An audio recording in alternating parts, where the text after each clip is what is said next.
Hello, everyone, and good evening. My name is Debbie Casey, and I'm an independent consultant and district manager with Arbonne. I'm going to share with you my story to district manager, and then I'm going to tell you how I maintain my district manager status with only my PCs. The fundamental building blocks of your business is exactly what I do every single month without the support of a team. I hope this training will inspire you and teach you those building blocks so you can teach your team and grow a successful business. My Arbonne story started just over 2 years ago in April 2013 when my friend, area manager Deborah Tyfield, called to say that she had started a business. I was living in Asia at that time, having my eat, pray, love moment in life. For many years, I had worked in corporate America in New York City. I was climbing what I thought to be my ladder to success and happiness. I was climbing that ladder, but it was an illusion. I was unhappy with where I was more than not. I kept hearing from my bosses, from my mentors, what a great job I was doing, that I was destined for great things in this company. Keep it up and there'll be a raise for you soon. The raises came so few and far between. It's so very little to the amount of work I was doing and the sleepless nights I was subjected to and the pings from the BlackBerry that I was asked to take on my vacations. I knew something had to change, but I didn't have the answers. So I booked a flight to Thailand, and that's where I lived for 2 years. Halfway through my time over there is when Deb's call came in. So when Deb said she'd started a business and told me it was in skincare and nutrition, I was so confused.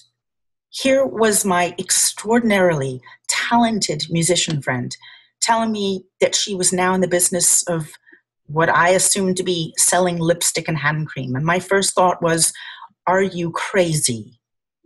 So when she said that this business is a vehicle to allow her to continue her music, and she thought of me because she knew I would be amazing in this business, my second thought was, are you crazy?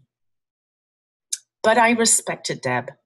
I knew that if she was taking any time away from her music and putting herself into something else, it was something worth listening to. Now, I'm open-minded enough to hear someone out, to have a conversation, but I'm also very strong-minded, and I don't dive into things unless I see the value. But she presented the Arbonne business opportunity to me, and a week later, I saw the value. I signed up. For the first year of my business, I had to build it up over Skype conversations. My business was solely done online.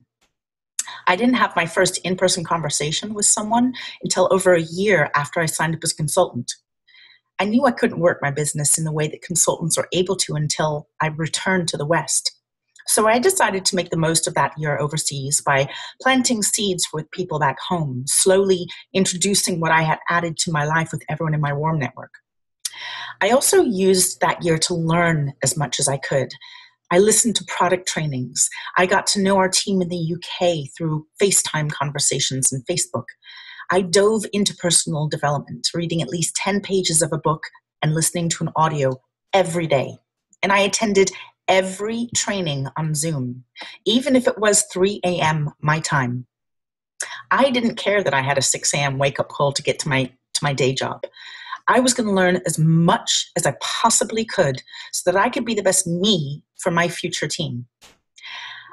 And it paid off. I became a district manager in my 4th month of my business.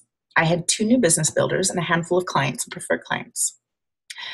But you have to be ready for that level you've reached in your business. More importantly, you also have to be ready to maintain that level in your business.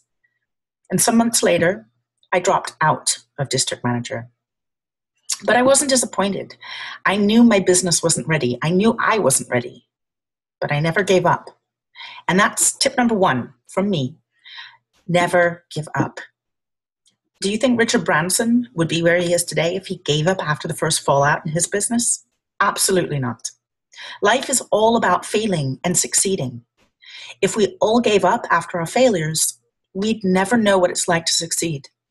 So remember that moment when you're on the edge of wanting to give up and tell yourself this: if I give up now, I will always wonder what's just around the corner.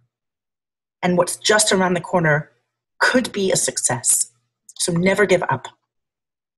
So I was back to being an independent consultant, but so what? It meant I had more to learn. And I'm very stubborn. If I had missed the boat on something before, I was sure I was going to make sure that I mastered it the second time. So I left Asia in 2014, July 2014, and I moved to the UK for 6 months so I could immerse myself in the team, so I could learn from our upline in person and grow more of a global business. And it was here that I made it back to district manager. And I did it through growing my PC base and welcoming a new consultant. But my journey from that moment to today is what I want to share with you now. My preferred clients are very special people. For the most part, they're loyal to the Arbonne products and they're loyal to my business. So I am more than happy to offer them my 20% discount and forgo my 20% commission.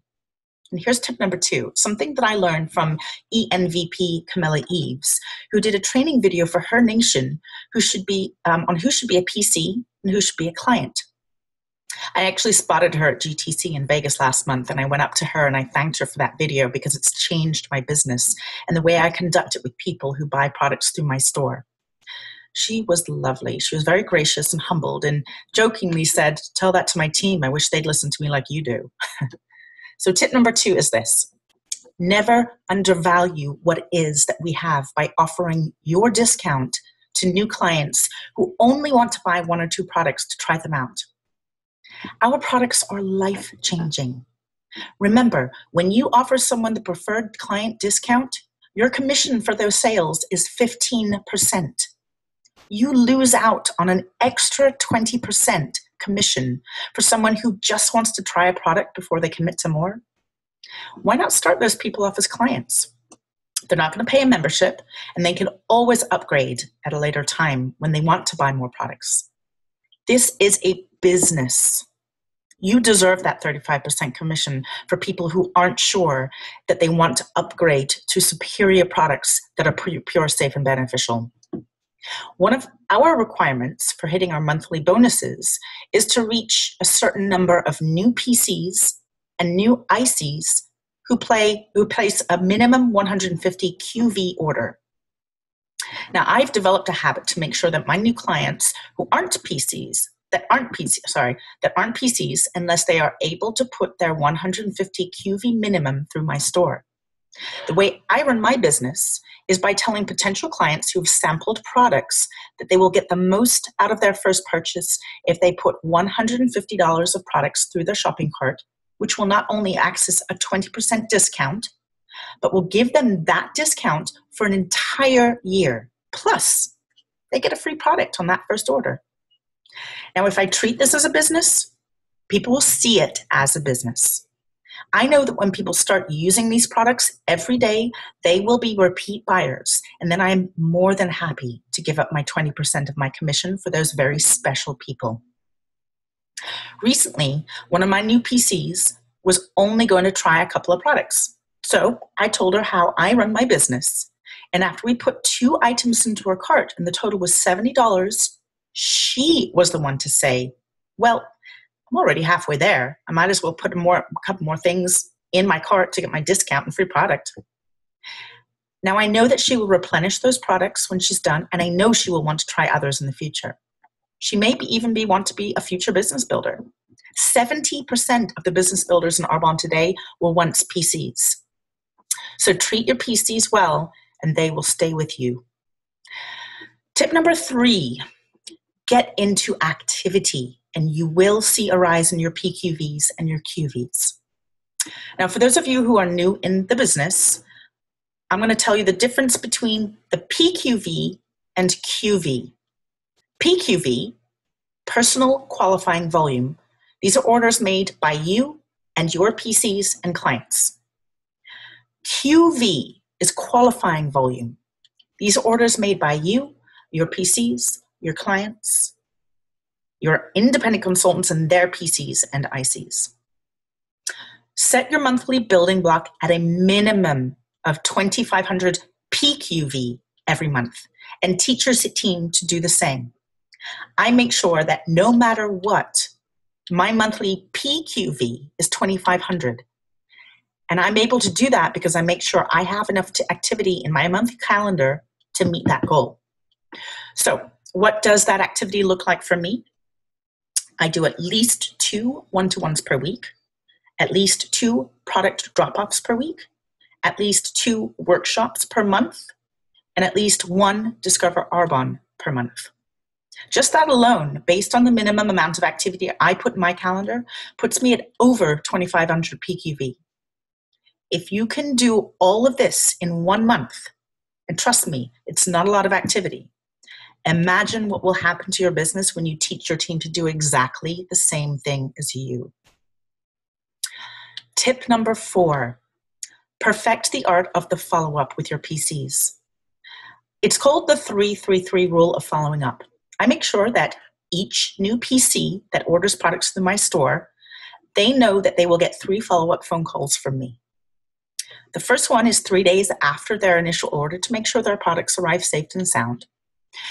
The second call is 3 weeks after their order has arrived to see how they're enjoying their products and to answer any questions that they have. And the third phone call is 3 months after their first order to help with any reorders or recommendations with new products and to inform them of their preferred client reward expiration for extra savings on their next order. And my last and final tip, tip number 5, don't be a salesperson. Be you. The products sell themselves.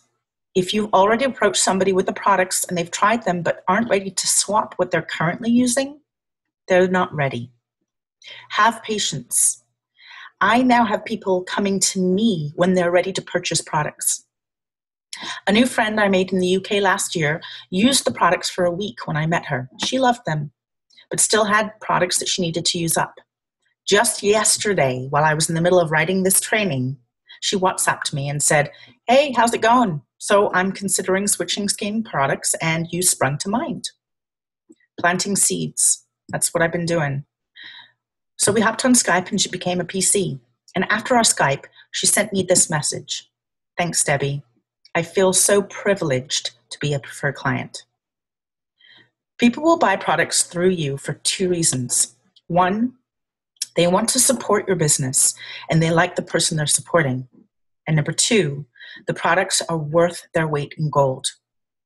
We already know reason number 2 is a given. That's done for us. Reason number 1 comes about because of you and the way you present yourself.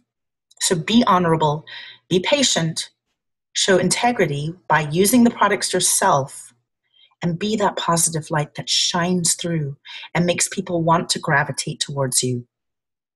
So a recap of my top 5 for this training. Never give up. Treat this as a business. Number 3, get into activity. Number 4, follow up with your existing clientele using the 3-3-3 rule. And number 5, be the you that people love. Most importantly, help as many people as you can and have fun doing it. Thanks for listening.